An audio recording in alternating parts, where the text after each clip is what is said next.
What's going on, everybody? This is KCSupreme with Internet Money, bringing you another tutorial today. This time it's going to be Chord and Melody Secrets Part 2.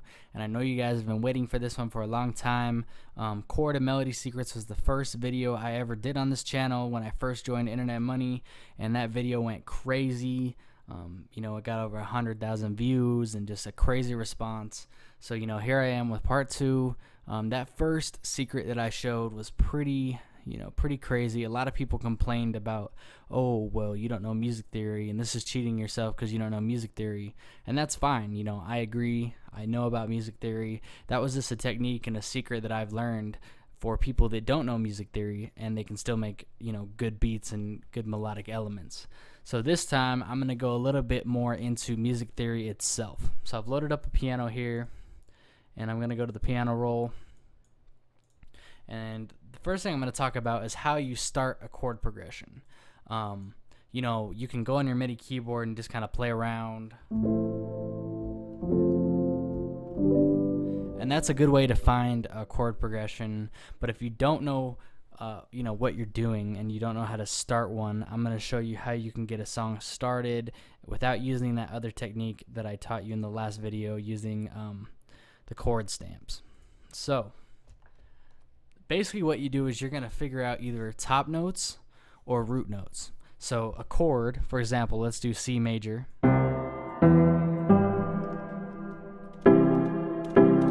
That's the C major chord. It's using 3 notes. It's a triad chord. So the root note of this chord would be C right here. And the top note would be the G. So when you're building a chord progression, you can start with either of these and you can build a chord progression using only the top notes. So let's say I just pick a random note, a random key. So let's say G. Now I can play out a melody which will become the top notes of chords that I can build later. So let's just figure out things that sound good. All right, let's do something like this.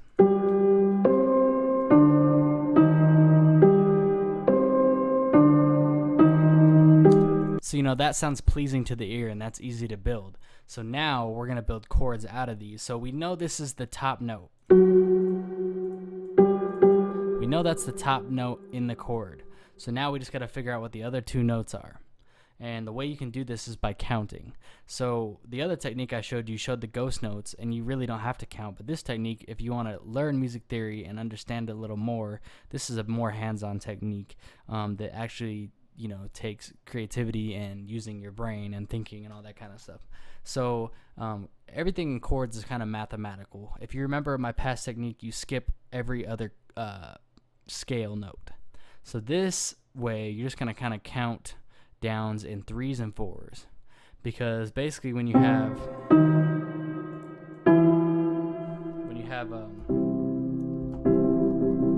a chord, there's always a space between each note in the chord, and that's always the same. So for example, this is a C major chord. In between this note to this note, there's 1, 2, 3, 4. So if you wanted to build this chord from the root note, you go 1, 2, 3, 4. 1, 2, 3. So it's the 3-4 rule. And some other videos do chord counting where you actually count out like 1, 2, 3, 4, 5, 6, 7, 8, 9, 10, 11, 12. You don't need to do that. You just need to follow the 3-4 pattern. So basically, you can keep building this chord if you just repeat the sequence. But back to these top notes. Say we want to build a minor chord from this top note. So we just want to count down 4. 1, 2, 3, 4. And then we want to count down 3 from there. And that gives us a C minor. And that's going to work on this chord too. So all we got to do is 1, 2, 3, 4. 1, 2, 3. Let's do it on this chord right here as well. 1, 2, 3, 4. 1, 2, 3.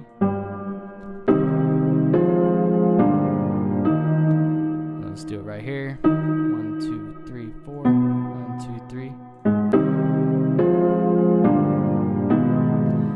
Okay, so if you notice this chord does not sound right, it's because we need to make it a major chord. We just built a minor, and the way to turn minor to major is just to move the third note in the chord, and we want to move it up one. And if you notice, basically all that's done is change the sequence, so it's 1 2 3 1 2 3 4. So you reversed the order of the 3 and 4 rule. That's how you build a major chord.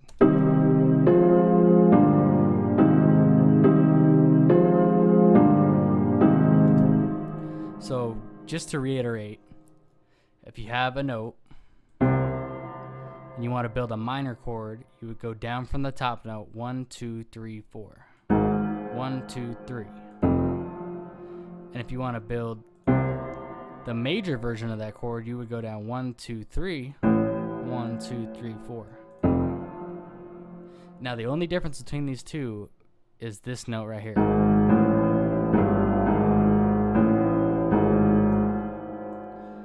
So now that we have this chord progression, let's add on to it.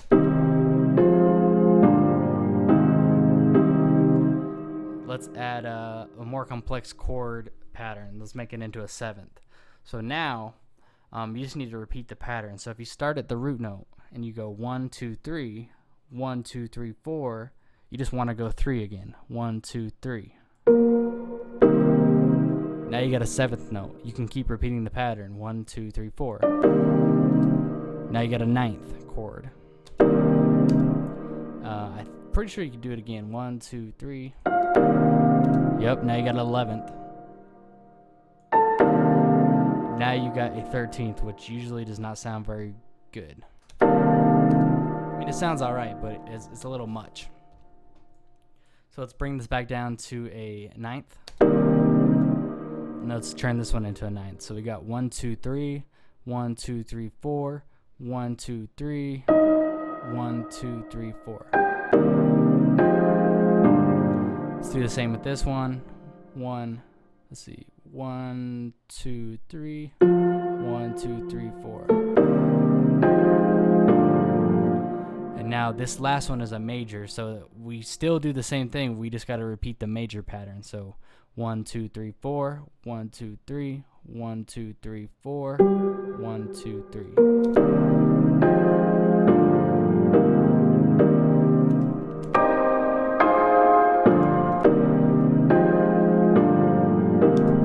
So basically, no matter how you swing it, you always count up. So if you want to start from root notes like this, and you know the root notes. So for example, let's take these notes and let's put them on our bass pattern.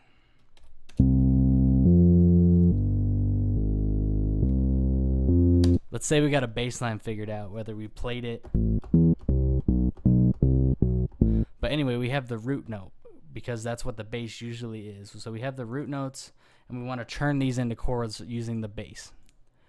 So all we do is take our piano, and what I would do is copy this pattern so you also have the root notes playing on the piano. Now you just use our same formula, so you count up. So you go 1 2 3 1 2 3 4, and now we build a chord around that bass note, and it works with any chord. Same principle that I just taught you, just more practical use. So let's build 1 2 3 1 2 3 4 1 2 3 1 2 3 4 1 2 3 1 2 3 4 1 2 3 1 2 3 4.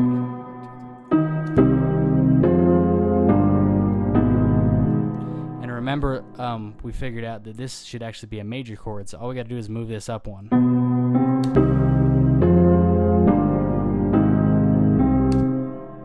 So just to show you that it works with anything, let's figure out a new bass pattern different than the one we already figured out.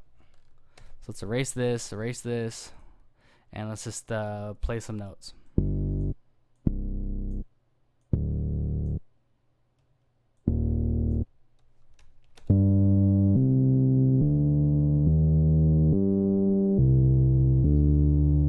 Actually, that's using G2, so let's change it up even more. Let's do... So there's a bass pattern. Let's make it even more complex. Let's change the rhythm up like this.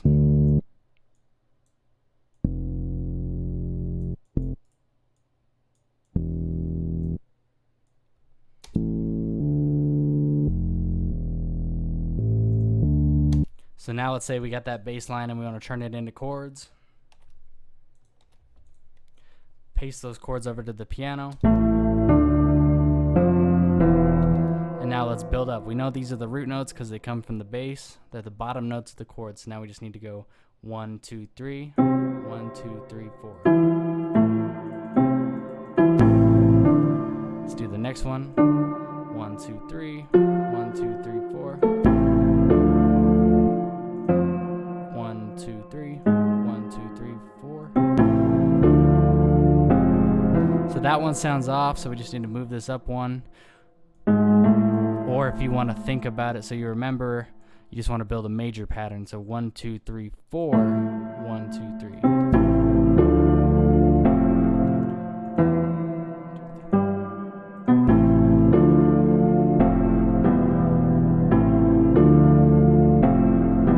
So it's as easy as that. We can keep building it like I said. So just repeat the same pattern again. So 1, 2, 3, 1, 2, 3, 4, 1, 2, 3, 1, 2, 3, 4. Now you got a lush ninth chord. You know, you can do the same thing over and over. 1, 2, 3.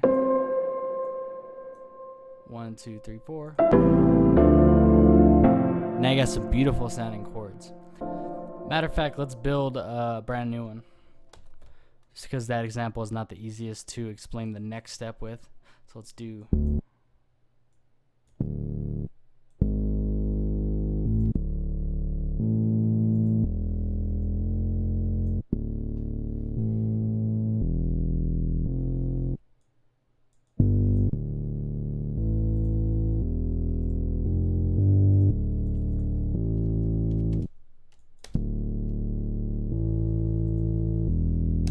Okay, let's copy those bass notes. Let's quickly build out these chords.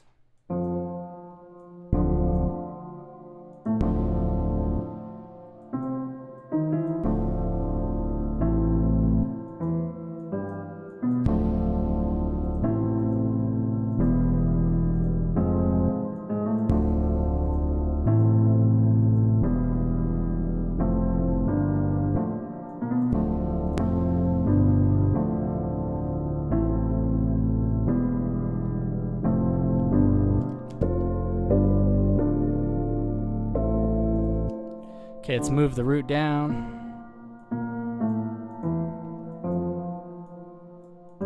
And the reason we do that is because a real piano player would use his left hand to play the lower notes. So you're just making it more realistic by adding a second root note down here. All right, let's try to make them more complex chords.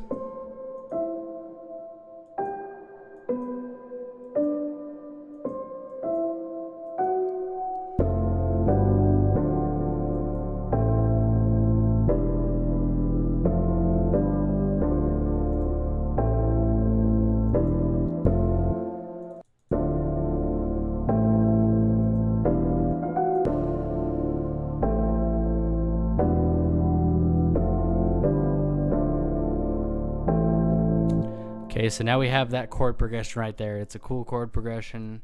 So now what can we do with it? So we want to use things called inversions, and I know Lo-Fi has used this technique in his videos and talked on it. I'm not sure if anyone else has ever spoken on it in these tutorials, but basically what we want to do is make sure these notes flow into each other a little bit better. The way it is now is a little bit jarring. And the reason is when you're a real piano player and you're playing a chord progression, you want to move your fingers as little as possible. Okay, so basically you want the least effort from switching from one chord to another. So we're going to use inversions. So basically what an inversion is, let's take this chord right here. Just worry about this, don't worry about the root. So let's take this chord right here and let's talk about it. It's a triad. It's a G major triad. Now, the root note is right here, which is the bottom note, and we talked about the top note before. But an inversion is changing the order of these notes. So, first inversion would be taking this G, which is the root note, and moving it up an octave. So that changes the sound of the chord from this to this. So you can hear the difference between how that sounds. And then you can invert it again, which would be called second inversion. You take the next note, which would be the middle note in the original chord, and you move it up an octave. So now you got this sound.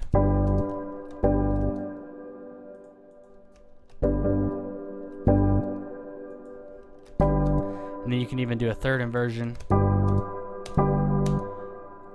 which brings you back to the original order that it was in, basically. So now that we know what inversions are, let's bring it back to a normal chord. So when you're thinking of a chord progression, you basically want to think which inversions flow together the easiest. And the way to think about this is matching up the notes. Okay, so for example, between these two chords, there's nothing we can really do. But if you see right here, this chord has a G and this chord has a G. So one thing to do would be to take this G right here and to move it down an octave so it's right there lined up with that G. And then same thing with this, no other G's. So listen how it flows into this chord to this one. And now listen to it when I move it down. It just sounds more smooth and more clean. So let's see if we could do it again. So basically this E right here should be lined up with this E. So we can do it there. Or we could move this one down to there.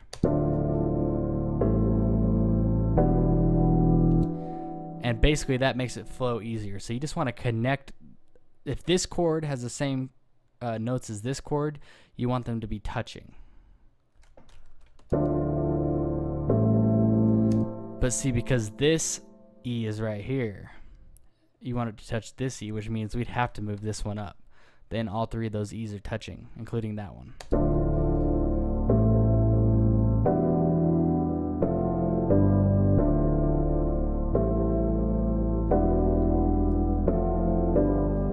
So hopefully that makes sense. So let's see if is there any other things we could line up besides the root note. Obviously we want to ignore that when we're thinking about this kind of thing. So let's see, F, nope. So this one's pretty much lined up as good as it can be.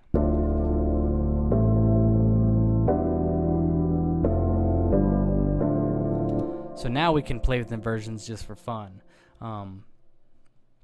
So for example, this note doesn't have an F, so we can move this F. We don't want to move it up because it'll be... You could actually, that sounds kind of unique. So you could take this F right here, move it to here. You know, you could take this G. We don't want to move that G because it has that G. You could take this A right here and move it up.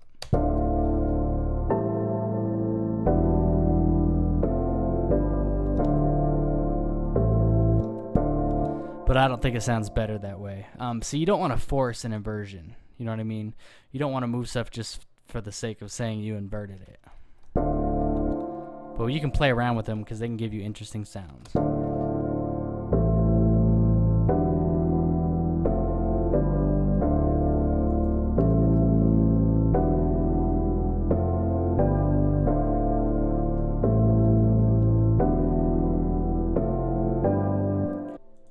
So once again, you want to kind of add some more flavor to it. So we're going to select all the notes. We're going to go to Tools, and we're going to go to Strum.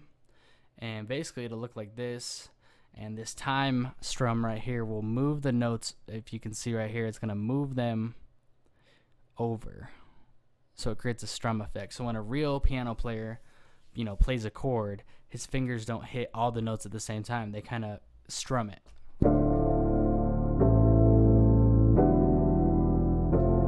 And then also the velocity changes. Same thing, when a piano player plays a chord, he doesn't hit every note at the same intensity. He doesn't hit them all as hard as he can. You know, he kind of starts hitting the root note hard, and then at the end it kind of gets softer. So we're going to do strumming the velocity as well. So we're going to strum it down. So as the chord strums up, it gets softer.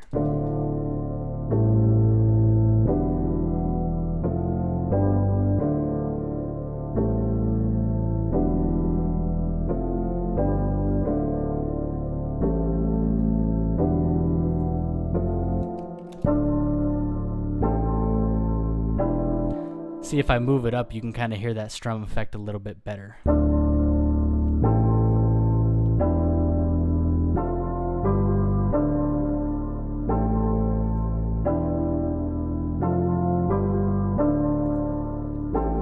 So yeah, guys, that pretty much covers it. That's another way to build chords. It's another secret. The first one is still good to use. There's no shame in not knowing music theory. And like I said in the first video, I think it can teach you music theory. But if you prefer a more hands-on, theory-based approach, this is the way to do it. Building your chords from scratch without, really having to know the scales by heart. So yeah, I hope you guys enjoyed this video. I hope you guys get something from it, and I'll see you guys in the next tutorial.